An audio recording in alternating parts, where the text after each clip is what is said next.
So John, long time, 13 years as CEO at MISO, and as he mentioned, starting to head towards that third decade in leadership in our energy world. So help me, we're looking forward to hearing your insights on the future of MISO. Really, MISO is a great barometer, right? When you see kind of what the rest of the world is doing with your broad geography, not unlike our own, you have a real good sense of all the challenges that are going on in the market. So I really wanted to start with your reliability imperative. So you started that in 2020, you first published it, and you updated it in January of this year. And there are 4 elements of that reliability imperative. And I think probably like to start at the start. Let's talk about the market redefinition. And I think it's interesting when you look at the report, it notes that as generation mix changes, you have to provide the right signals to people, the right price incentives. Can you kind of elaborate on that phase of it or that aspect of it? Sure, and Mike, thank you again for inviting me to join you guys. I've had the pleasure to do it a couple times now, and I appreciate it. It's a wonderful event that you guys have. Thank you so much for being here. Very much appreciate it. We saw a couple of things happening sort of independently across our system. And as everyone can read and look at what's going on in Texas and what's happening in California. And we sort of brought that stuff together and said, we need to totally change our approach on how we're thinking about things. We saw extreme weather events happening more often. And we started running into problems with our resources, right? We saw a lot more intermittent resources coming online. And there was debates going on about how much they're worth in terms of their accreditation. And what we saw was forced outage rates that were on average of maybe 8 to 10% on our fleet, our thermal fleet. But on those extreme weather event days, they could be 30 to 35%. If I had to call you and say, Mike, on average, your lights were on, it's probably not very acceptable, right? So we started looking at that saying, first, let's figure out what we really have, right? How many resources do we really have and what are we dealing with? So we've put in some things on accreditation to go to seasons, because the old way of thinking about things just doesn't work anymore. So we always used to go to the hottest hour of the hottest day of the year and say, if we have enough capacity on that day with a reserve margin, we're pretty good the rest of the year. And what we found is our reserve margin got very efficient, right down on top of where it should be, so our 1 day in 10 standard. Then inevitably we're running into emergency situations in the winter and in the fall. As these events occurred, right? And so we thought, all right, let's step back and change this. We don't know if it's 12 seasons, 20 seasons, what is right? And we didn't have time to figure it out, to be honest, which is kind of one of our cultural biases that we're fighting as we go through this. Is in the past, we always had a safe place to stand, and we could do a bunch of statistical analyses with precision to make ourselves comfortable we were stepping off to the right place. But at this point, where we're standing is not safe, so we need to move directionally, right? So we set up 4 seasons, and we basically got rid of all the fights about, is it a forced outage, a planned outage, all those different types of loops that people could run through. It's quite simply, is it there or is it not? And so those changes we've filed at FERC. We're looking forward to having them hopefully give us an answer here in the first part of July. And we can move forward. This year, we're working with our members as part of that redefinition to say, all right, what is the hybrid resource worth? And what are renewables worth, right? We've got 50% for solar. That's probably high. We have 15% for wind. That's probably really high in the summer and really low in the fall. So how do we get those things right and more precise? And then how do we calculate those reserve margins by season so we really know where we stand? And speaking about whether it's there or not, let's talk about the resource adequacy and the planning resource auction. So for 22-23, we saw a big move in the last auction. You've gone up to cost of new entry. Then the north and the central zones went from about $5 to $236.66 per megawatt day. So obviously we see the magnitude of the move. In fact, I appreciate John called me when the results came out to have a discussion about it.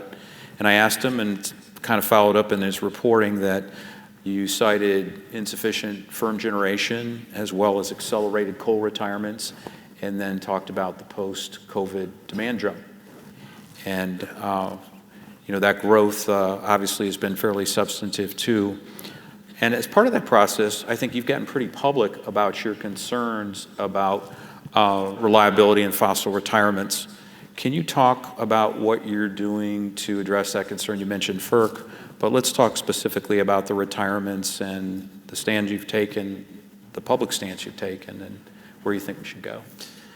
Thank you, Mike. So if you think about the conversation and the question that was asked before about the transmission planning and making sure that when we do transmission planning, it's not a deterministic exercise. It's a probabilistic exercise. It says, what is everyone going to build and where, and how do I facilitate that best? You know, we tried to step back and sort of look at that going forward and say, we all know where we're going. And I think 85% of our members have what I would call our significant carbon reduction plans and goals. But those are out in 2035 to 2050, depending upon where you are in our footprint. The problem that we saw, and now we're seeing it manifest itself for real, is there's not a really good transition plan to get from A to B.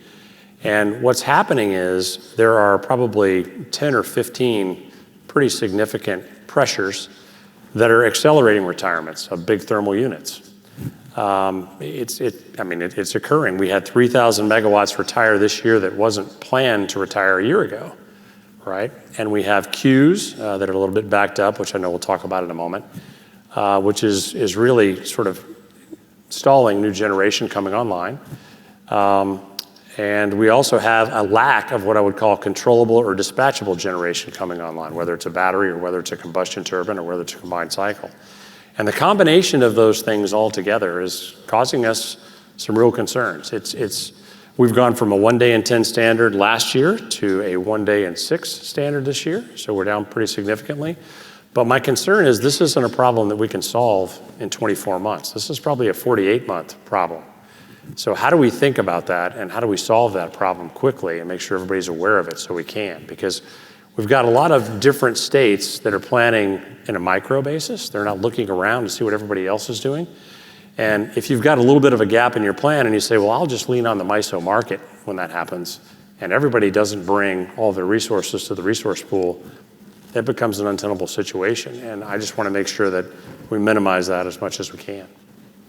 So you've got the challenge of the coal retirements, and then we have this huge queue of projects, some 800 projects.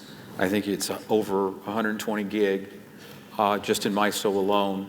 Help me with, we talk about the queue backup, but help me with how you're dealing with what your thoughts are. And I think, I don't call it misinformation, but I think I'll call it misinformation. There's a lot of, Kentucky Fried Rat rumors about the Maybe queue. it's a mischaracterization. We'll say mischaracterization. So, first of all, the interconnection queue is nothing more than a symptom. It's really not a problem. The symptom is we don't have enough transmission for everything we're trying to bring on. And so we have all these projects that you noted that are backed up in this queue. And there's probably 3 to 4 times the projects in the queue that will actually manifest themselves. And let me tell you how that happens. So utility A says, I'm going to build 1,000 megawatts of solar. And I'm not sure if I'm going to build it myself or if I'm going to let somebody else build it. So I'm going to put out an RFP and see if other folks could build it cheaper than I could, right? And then I'll let them build it.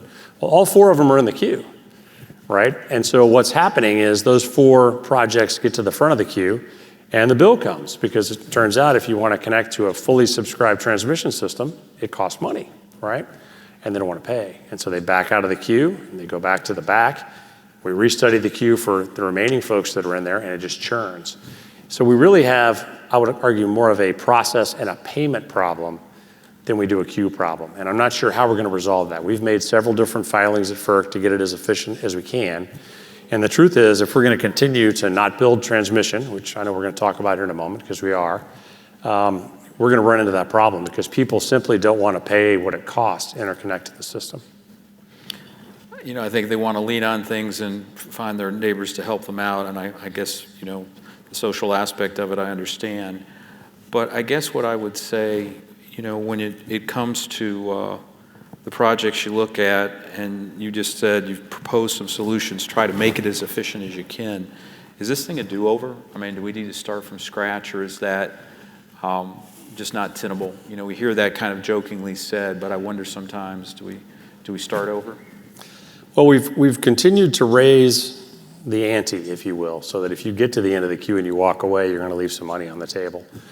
But some of the companies like NextEra have such a balance sheet that that's not much to them, so they don't mind waiting in the front of the queue. And there are some companies whose business model is to get to the front of the queue and then hope you need their energy, and they'll be happy to just sell it to you through a purchase power agreement as opposed to force you to wait at the queue. So I think there's a lot of things we could think about there, but I think the real problem is we need to build more transmission. It's not so much that we have a problem with the queue.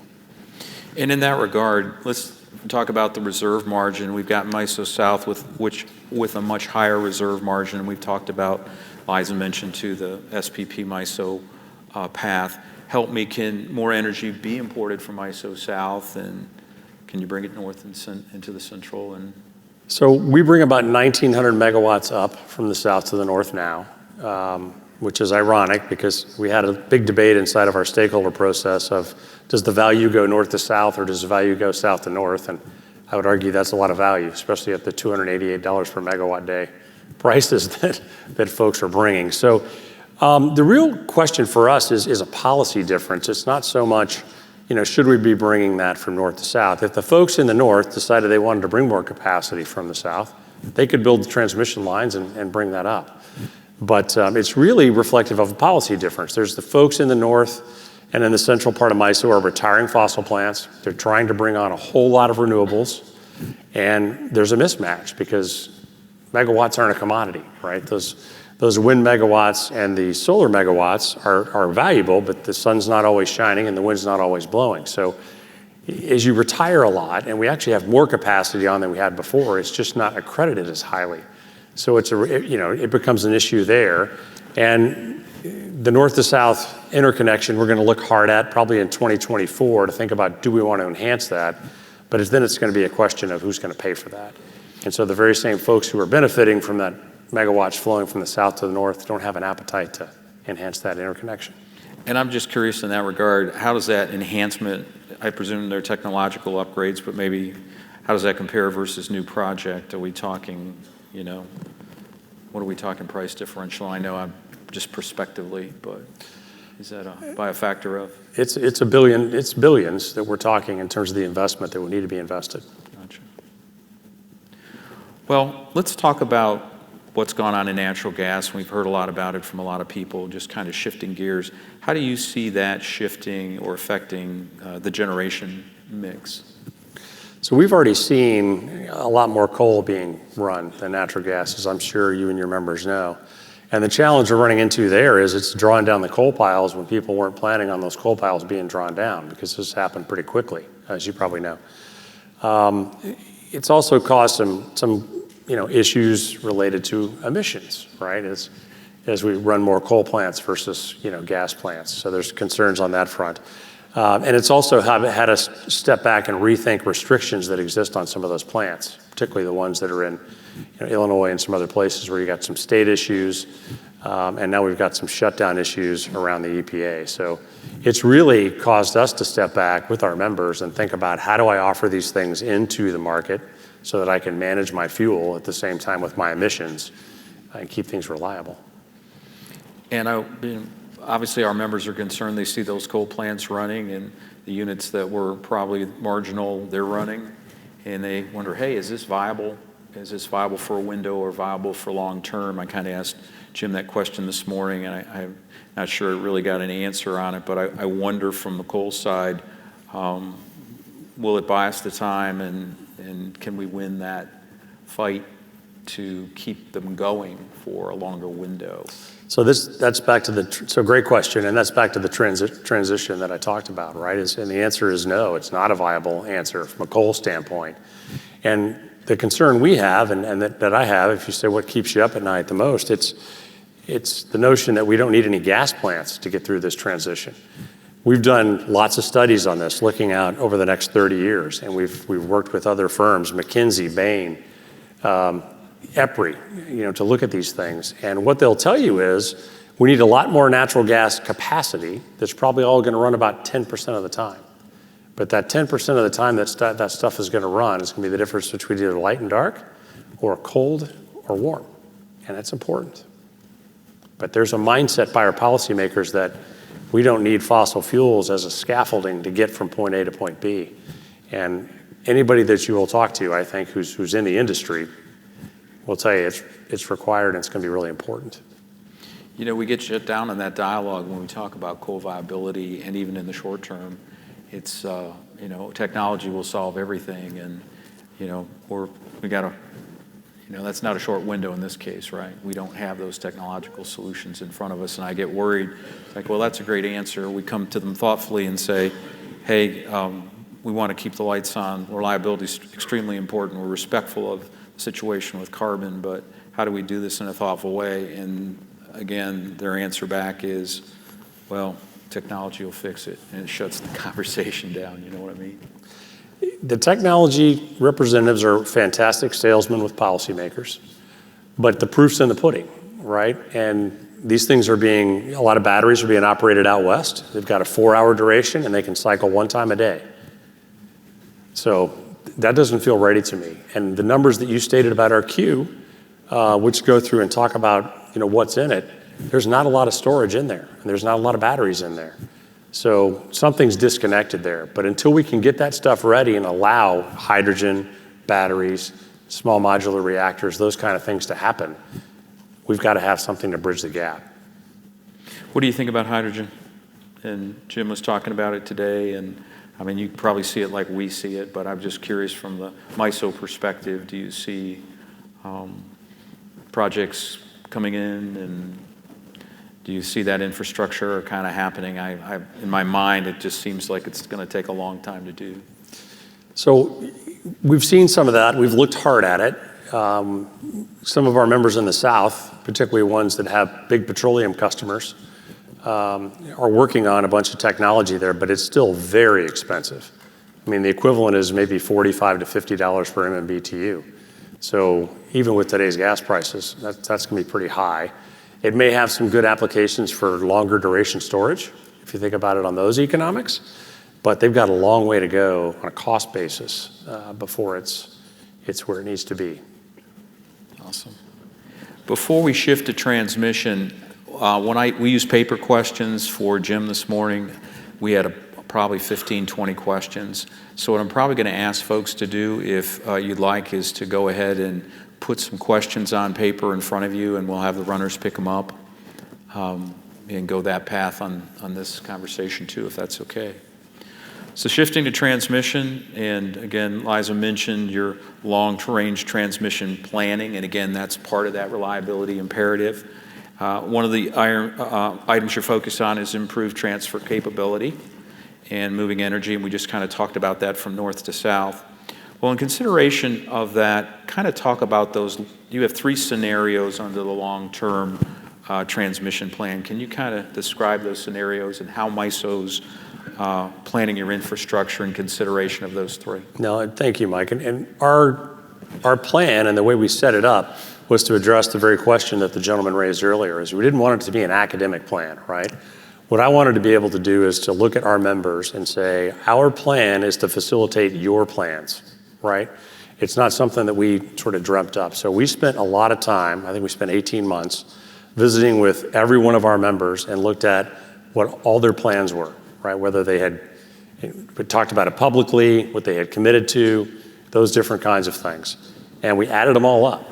And what we found was if we took just everybody's base case and we called that Future One, and a little bit of humor around that is anytime we tried to put a name around what the plan should be, it became incredibly controversial. So we got very creative and said, okay, let's go with 1, 2, and 3. So we set up Future One, and Future One was sort of a base case. Then we went and said, all right, if you include a lot more renewables and a lot more electrification, we could bound the problem, right? So we went to a Future 3. And then we took a Future 2, which was just a little bit more renewables, a little bit less electrification, right? Try to understand it. And then we ran a whole lot of models to understand, under each scenario, what does the transmission system look like to best facilitate that and create the most value. So we thought by doing that, what that would do is number one, I could look my members in the eye and say, we're trying to facilitate your plan. We're not just building transmission. And the benefits would be easier to quantify and to allocate. And also, we could build what I would call a no-regrets transmission system, right? Now, we haven't de-energized a lot of lines. We haven't built a lot of transmission that's not needed, but is it the right transmission, right? The question was asked earlier. Great question. It's never going to be perfect, but I think this is as close as we can get to having it be the right transmission using 30-year plans. So we added all that up. we went to FERC and asked FERC for a new cost allocation mechanism, because if transmission planning is not fun enough, if you don't ask people to pay for it, that's when the real fun starts. And what we found is the folks in the southern part of MISO had a different renewable strategy. They were more focused on hydrogen and a little bit of solar, right? Not near the renewable integration strategy that you had in penetration in the central and northern part of MISO. So bifurcation made a lot of sense. You also noted earlier that we had limited transfer capability between the two areas, and that's something we've got to fix. So until we can fix that, let's step back. And the folks in the central and the northern part of our footprint still were comfortable with a postage stamp approach if we could sort of get the right no regrets strategy. So we've got that. We're almost final with it. It's got a 3-to-1 cost to benefit ratio, or benefit to cost ratio, using what I would argue is the most conservative metrics known to man. So we're using a 20-year transmission life on these transmission lines, which we think they'll be much longer than that. We're using an equity cost for a discount rate. I mean, there's just a lot of conservatism built into that, but still being 3-to-1 is pretty good. And we're able to send the benefits around commensurate with the cost. We'll probably bring those to our board of directors in July to bring that forward. That'll be followed up by about another $12 billion. So you're going to be at $25 billion or so to get to Future 1, which is about a 40% carbon reduction for MISO. Then we'll start working on the next 2 tranches. The next tranche is to sort of fill out what's happening in the south. The southern part of MISO is a different voltage. It's 235 largely, and it's set up around load pockets, right? And so it's essentially like 5 or 6 cities together, each with a loop around it, and the loop's loosely tied together. So what we need to do is rethink that transmission system so that when we do move power north to south, we can move it around. And I think that'll help us a lot. And then finally, we'll look at the north to south piece. But I think we've come up with a way to do this, scenario-based, using real stuff from our members, so that we can make it work. And what we're finding is we're going back and looking at revising our futures assumptions, is we're almost to Future 2 in terms of people's revised strategies. So I think staying inside of those guardrails has served us well. We answered my next question on cost allocation and kind of the comfort or discomfort level with it. I was curious, when you did Future 1, Future 2, Future 3, any surprises for you? When you saw the build-outs?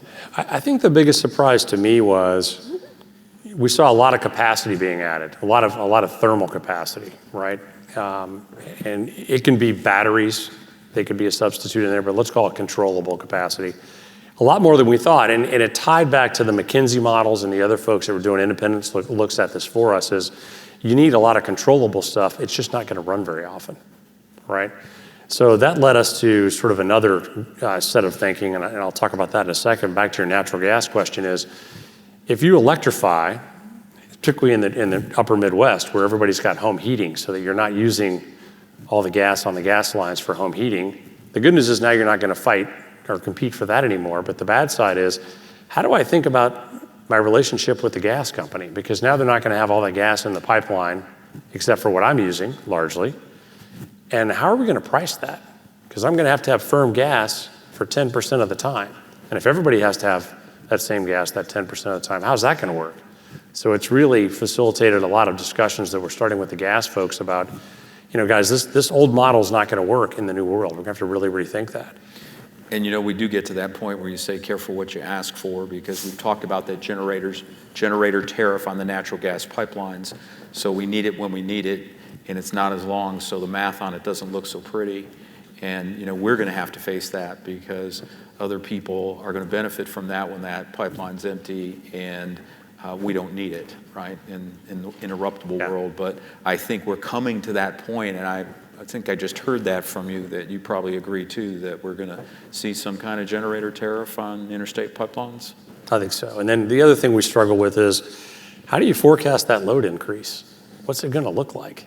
What's the shape? How do we think about that, and how do we redesign pricing incentives and other things to try to help with that all the way down to the distribution levels? That's a big challenge. Like I said, there's an infinite number, right? Right.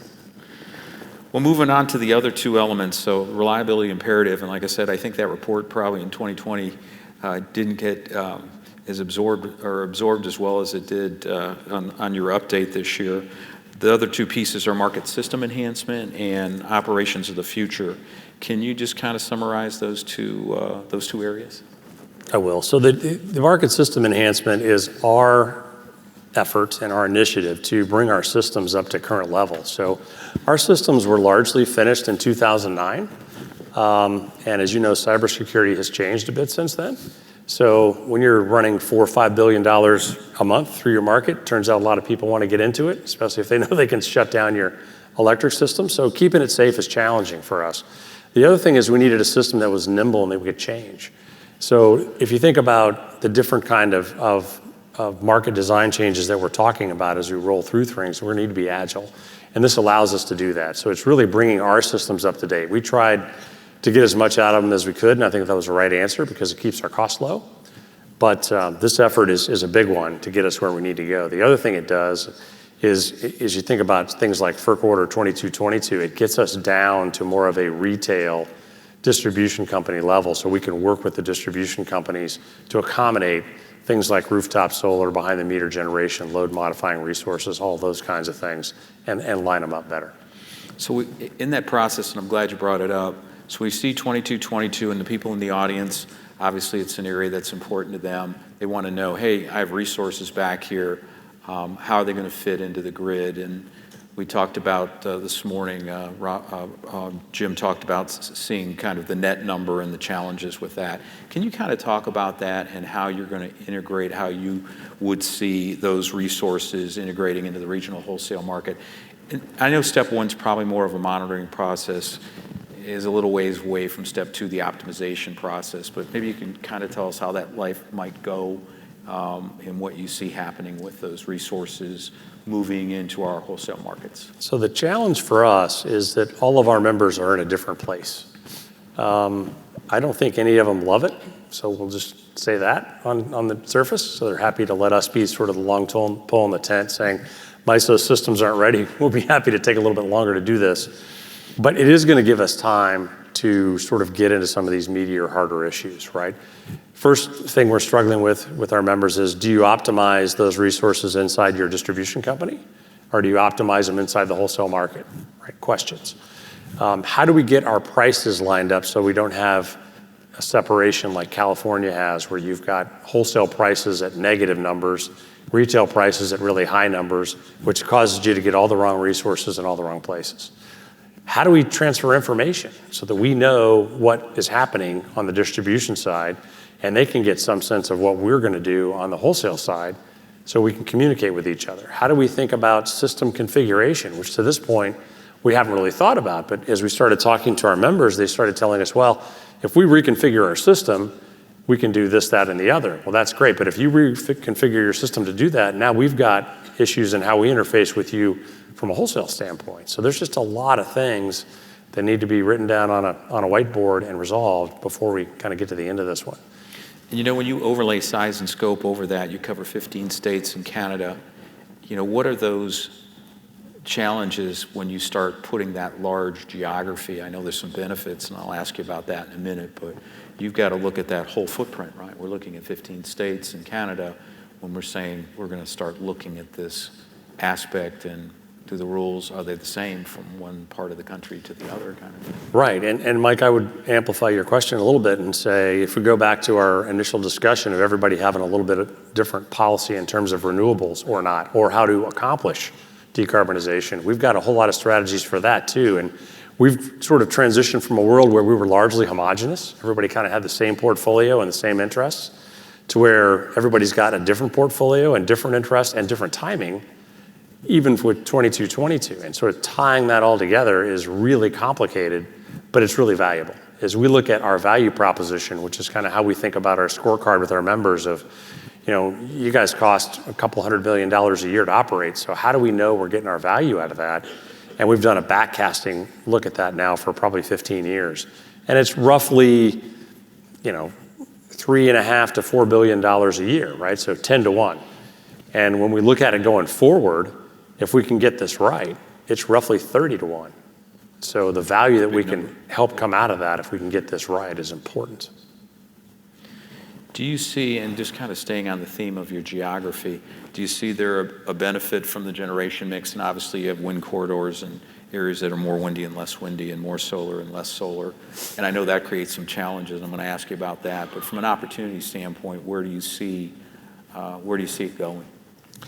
So we see the value even today. So about half the time, that north-south interconnection, for example, is flowing south.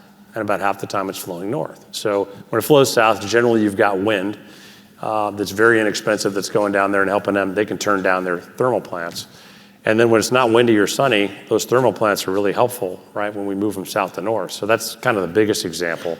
The other one is you start thinking about the renewable strategies that people are pursuing.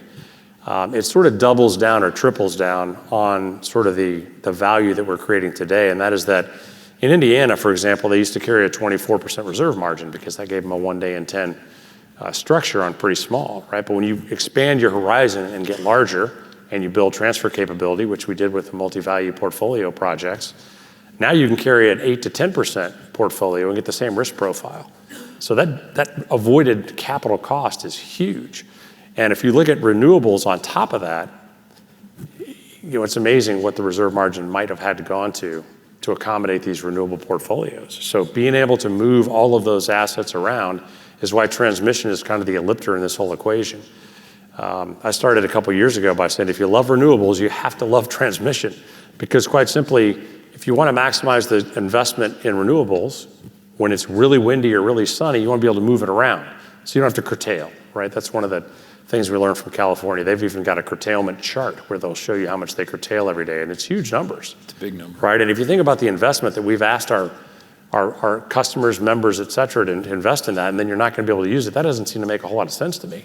So how do we move that around? And then when it's not windy or it's not sunny, how do we move the other controllable resources in so we can have reliability and keep the lights on? Well, great perspective. Now, the flip side of that is we see the opportunities, and I think you probably answered part of my next question, but we saw in the case of challenges with the broad geography and then localized challenges like Hurricane Laura, and certain costs got allocated on a very broad basis, and you face the challenges of things like that. Help us with kind of the logic of that, where some of the folks in the north were paying a piece of kind of those challenges. And I know that's kind of the half empty, but it's, no, that's okay. It's the flip side of the equation. I mean, this is a big issue that we're struggling with, and there's a couple dimensions to it. So, our resource adequacy pool, which we just talked about, you can carry a whole lot less resources and get the same risk profile.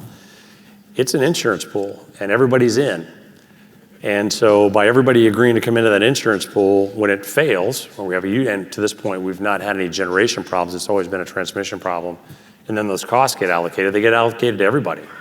And so what we're doing is developing some alternatives to make it a little bit more targeted, and I think that'll be helpful. So you'd have like a series of pools versus one big pool. Correct, which is more local, Gotcha. Right there.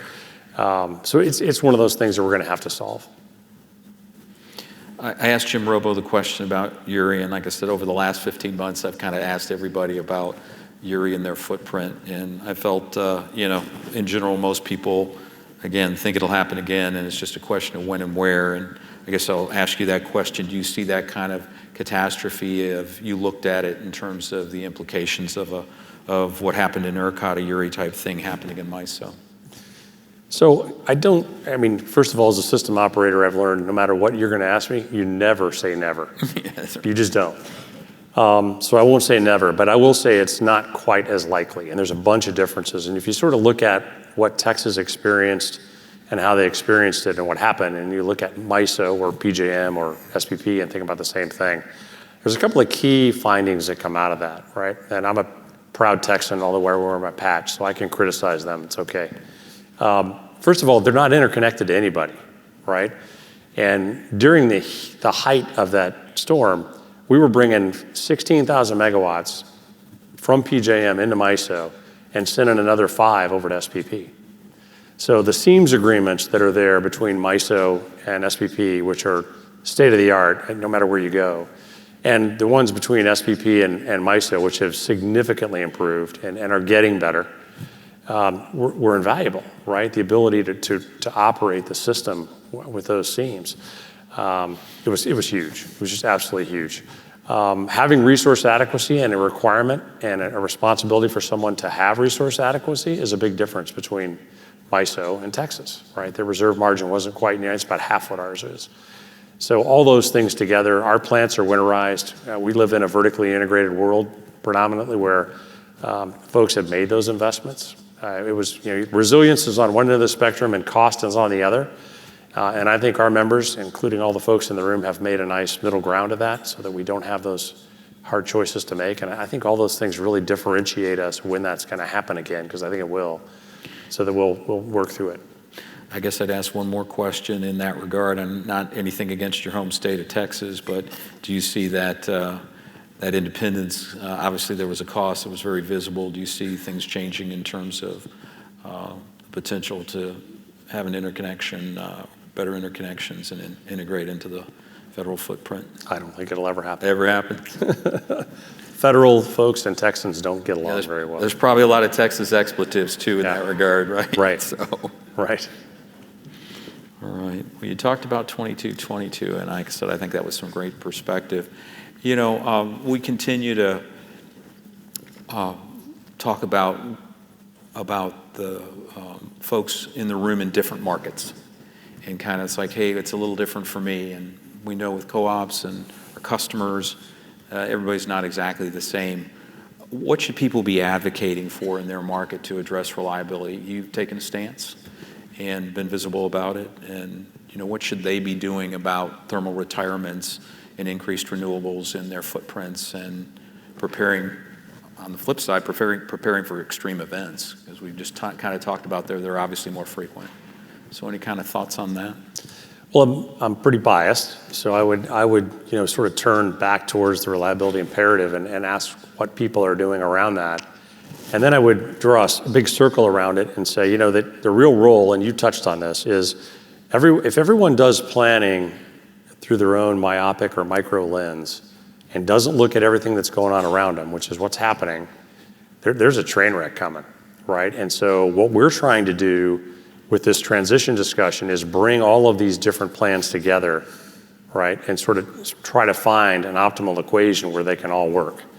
And you got to make sure that you've got reliability and resource adequacy as you work through that, right? The right amount of generation of different types and different resources to sort of pull all that together. And I think, those things are really important. I know that we're out trying to do that. I know that SPP is moving in that direction, and I don't think PJM's even talking about it. So there's just, everybody's got a different construct and a different context on how they were put together, which drives what we do.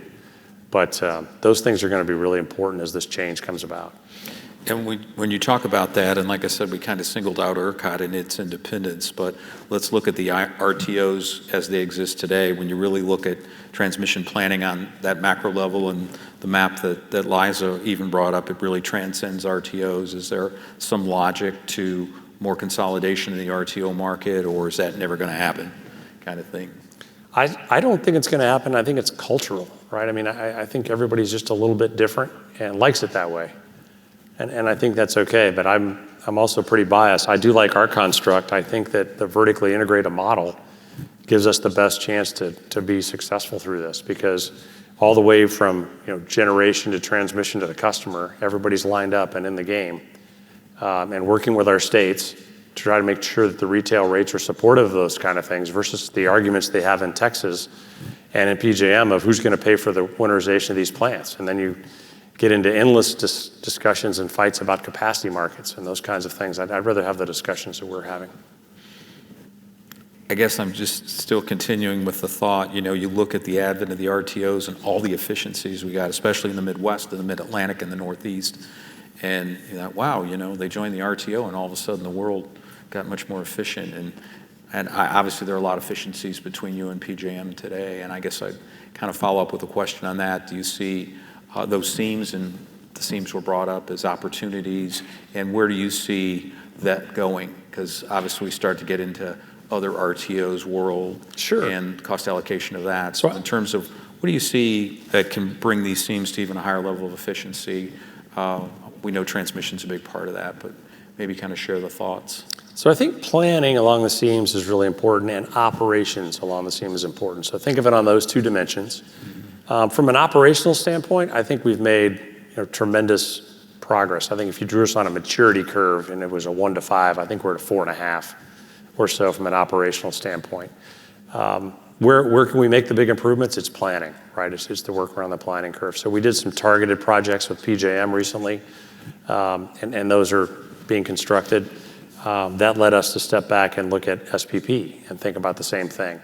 One of the things that comes up in the queues, which I should have mentioned earlier, is these affected system studies. So you might come through our queue and say, all right, John, I want to put a wind farm in Missouri, and we have to do an affected system study with SPP, and they come back and say, Mike, that's going to cost you $500 million on our system because of what your wind is going to do to us. So we stepped back from that and said, how do we look at things along that system? We've come forward now with about $1.5 billion worth of projects on the PJM MISO seam. I think we need to consistently do that, and I think we need to do it with a longer-term planning view. So think about what we talked about in terms of our long-range transmission plan, and we added up what everybody was going to do over the next 15, 20 years and said, all right, now, what transmission system would you build versus just resolving today's congestion problems? That's where we really need to go. That would make it a whole lot more efficient if we sort of did that between and amongst us. We've launched, myself, Manu Asthana, who's PJM CEO, and Barbara have launched an initiative to look at what's going on long-term in all three of our regions so that we can try to facilitate something like that. I think SPP's pretty far along in that, and I'm not sure PJM has thought as much about it. Do you see that evolution going in the right direction? Well, we're talking about it, so that's an important thing. But it's back to my comment before. If micro-analysis will get you in trouble inside of a region, then micro-analysis within regions could get you in trouble. So for example, I'd be a lot more concerned about our current situation in the planning reserve auction that you mentioned earlier if I didn't know PJM was 8 gigawatts long. The fact that they're 8 gigawatts long and our market's clearing at the cost of new entry tells me there's a pretty big incentive for those folks to sell into our market. But if all of a sudden PJM's not long and SPP's not long, now we've got a different dynamic going on. So we've got to constantly keep our eye on that. I just get concerned, and we heard about the projects kind of slowed down out of the Marcellus to bring gas in, and obviously gas in the PJM footprint is a huge benefit to the gas generation they've been installing and the coal they've been retiring. Do you see that as a concern? And, Jim Robo was pretty direct about it. He says, I don't see another project getting built. And really, it's still extremely gas rich and, big opportunity. And it's a concern of mine if we're not able to harness that gas. So it's a huge concern of mine, right? And there's sort of three dimensions to it. One is it's not politically correct to come ask for a gas in front of a utility commission or in front of environmental people, right? That's the first problem. The second problem is people are conflating megawatts. So you come in and ask for a 1,000 megawatt gas plant, and they say, Mike, we don't think you need that. We're going to give you 400 megawatts of gas and you build 600 megawatts of solar. Well, those aren't apples and apples, but it's happening. Don't laugh. And it's happening in our state. And the third part, which is probably the most concerning, is there are people that are trying to retire coal plants and build gas plants on the same site. It makes all kinds of sense, right? Because you use all the existing infrastructure. But the pipeline might have to go underneath a river and across a state line, 6 miles. This is a real example. There's no way you can get it off FERC's desk. So how are we going to get those pipelines built? The pipelines is going to be a real problem to all the scenarios you and I discussed. Yeah, like I said, it continues to concern me because, we used to get pipelines in from permitting to construction in 2 years' time or 3 years' time, even large pipelines. And to see, it's really just kind of come to an end. I get concerned that, well, no matter how much gas we have, if we can't move it, we can't move it. And I get particularly concerned about PJM. Obviously you do too. That, folks can't get incremental gas. It's going to be a large challenge for us. Well, we're coming up with 15 minutes left, and I guess I would ask, did anybody want to have any questions from the audience now, or had there been anybody written anything down? Back there.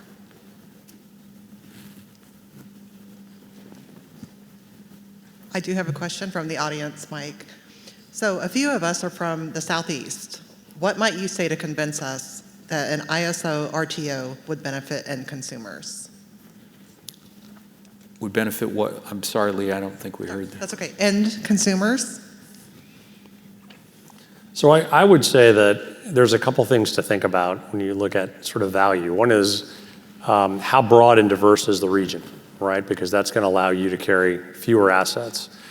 Whether those assets need to be just in general for reliability, or whether you're trying to match up controllable generation to reliably, manage a lot of intermittent generation. So those equations, have to be thought about in terms of size and scale, and then weather and sort of fuel diversity. There's some pretty big numbers and pretty big benefits that are out there to do that and to manage those things. It can also minimize the amount of transmission that you have to build and allow you to manage those seams between parties. We've done a lot of analyses for folks around us, and usually it becomes more of a political question as opposed to an economic one. We've kind of talked about reliability in a macro basis. We saw Jim Robb's map this morning, and it showed the Midwest in red. We talked about the PRA auction going to cost of new entry. Help us with your concerns, John, about where we are today. You identified the three aspects. I guess we didn't talk about delayed combined cycle generation, but I think some people, they imagine solar and wind, that the equipment's getting delayed, and they don't think about that when it comes to combined cycle. Like it's showing up. Yeah. But help me with those concerns from a seasonal standpoint in the short term. Obviously, you went very quickly in this auction to the cost of new entry, which caught people off guard. But help me with what's your concern kind of in the short term relative to the reserve margins and where we're at? So we're having a lot of discussions with our partners, the organization of MISO states, because they have responsibility for resource adequacy. And there's a couple things that we're talking about. The first thing we're talking about is changing the way our pricing in that auction works, right? So the pricing today has what I'll call a vertical demand curve. If you ever want to isolate yourself at a party, this is a great way to do it. So, and that's a fancy way of saying the price is either almost zero if we have enough, or it's cost of new entry the second we run out, right? There's no in between. And so wouldn't it be better if we had a curve there so that people could get a signal that things were starting to get shorter? So we're talking to them about that. We've talked to them about it in the past and gotten thrown out of the room. So this time they're much more receptive, I think. And so we're having those discussions. The other thing is just transparency, right? Helping them understand that as they make decisions on their own state's basis from a resource adequacy standpoint, how much accredited capacity do they need to keep their risk profile, and how much do they actually have? And so helping people understand that is an important thing. They're making decisions, like I described to you earlier, where you come in for 1,000 megawatt combined cycle plant, and you leave with a 500 megawatt combined cycle plant and 500 megawatts of wind and solar, and they think you left where you started. And the truth is you've just really changed your risk profile, right? So helping them understand that is an important thing. And so we're trying to have those discussions so that they can see all these pressures, whether it's from EPA or state policies, whether it's gas pipeline delays, whether it's the solar delay with the Commerce Department investigation. All those things together are putting all the pressure to the negative side of this, and they need to understand where they stand. And I guess what I would ask, and I've been reminded by at least one of my directors, the states are responsible for this situation. How do you feel that dialogue's gone with the organization of MISO states in terms of taking hold? I mean, we obviously have some people that have more emphasis on renewables than others, but help me with the consensus from, do you feel like that's moving along well, or is it a constant battle with the states? So there's a lot of cover my backside going on with some of the folks who are in the north and the central part of MISO, because they've got super aggressive decarbonization targets, and they're trying to get there as quickly as they can, and they've forgotten about resource adequacy along the way. So we're having some pretty hard discussions about those kind of things. And then there's a little bit of a north and central to south piece of, we told you guys you were crazy, and we'll sell you as much of as our capacity as we can get to you, but you guys are going to have to look in the mirror and really make some hard decisions. and make sure that you can get there safely. So there's some really interesting discussions going on. I think that, right now I would call it smoldering. I don't think we're on fire, as Jim likes to say. But we need to do some things pretty quickly because it takes time, as I think a couple people have commented before. These things don't turn themselves around in 12 months, right? There's a lot of capacity in PJM and some other places that we can solve this problem or put a Band-Aid on with, but we got to really solve the problem. And it's going to take us 36 to 48 months, I think, to solve the problem. So in the bigger scheme of reliability versus climate change, we kind of talked about that with Jim, and I guess I'd kind of like to get your perspective on it. Is there a balance that you can help create there? Is there a balance that we can create there? Or are we going to deal with this one side's climate change first, thinks reliability is a given, and the other side's about reliability? Is there a balance that we can strike there, or do we just need to be more informative with our members and our customers that they understand what reliability really means and what all the changes that have gone on, what the implications are that they're going to have to live with? Yeah. Your question reminds me of a Winston Churchill quote, which was, Americans make the right decision after they've looked at every other opportunity. But the truth is, we're not going to have massive blackouts, I don't believe, right? Might we have curtailments at some point? Probably. But state commissions and our utilities are going to have to get comfortable investing in fossil plants while we find something to get us through this transition. Because the one thing we didn't talk about was these increasing forced outage rates, right? Is we've gone from forced outage rates of 5 to 6% to over 30% on these critical days. That's not acceptable, right? So your accreditation has to change in how you think about that. But we're going to have to get comfortable investing in these plants to get us through this transition, whether it's new ones or whether it's the existing ones. And that is a big hurdle for some folks to climb, but they need to understand the implications of not doing it. Well, when we look at renewable penetration, we talked to Jim about that. He says, well, we can handle 30%, we can handle 40%. We were talking about that cliff.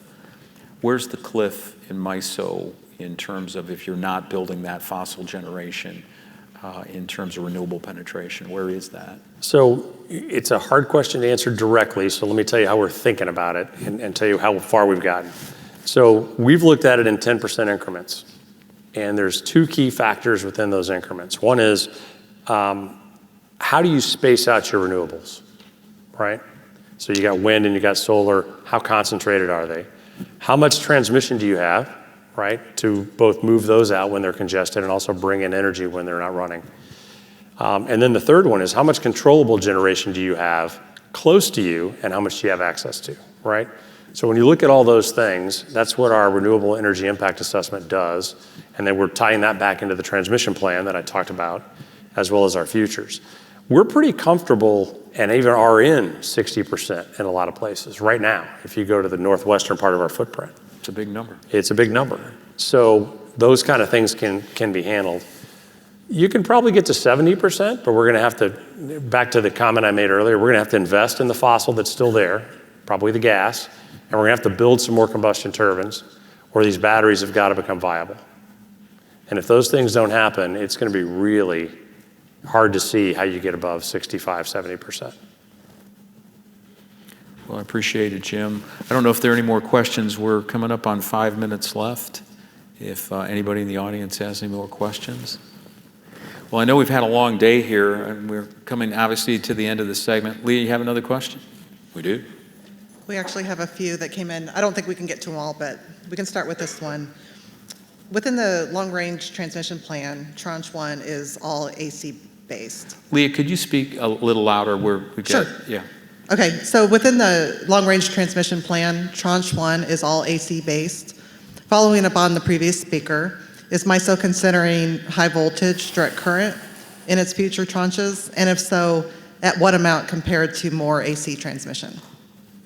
So the short answer is yes. In Tranche 2, which we're moving to analyze, we've actually started analyzing that now, we are looking at that. And then if you go forward to what might be a tranche that would follow onto that one in the classical part of ISO, it's really important, because then what you're trying to do is better interconnect that in a controllable way with neighboring systems.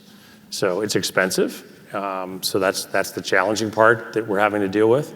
But it is definitely going to be a part of Tranche 2. Leah, was there another question? That was all the questions. Well, John, I thank you so much for spending the time. John Baer has been a great ally to ACES, our members, our customers, and I very much appreciate that. He's also a close personal friend. I thank you for your willingness to be here today and sharing your thoughts and ending the day with us. So, thank you, Mike. John I Baer. appreciate the opportunity.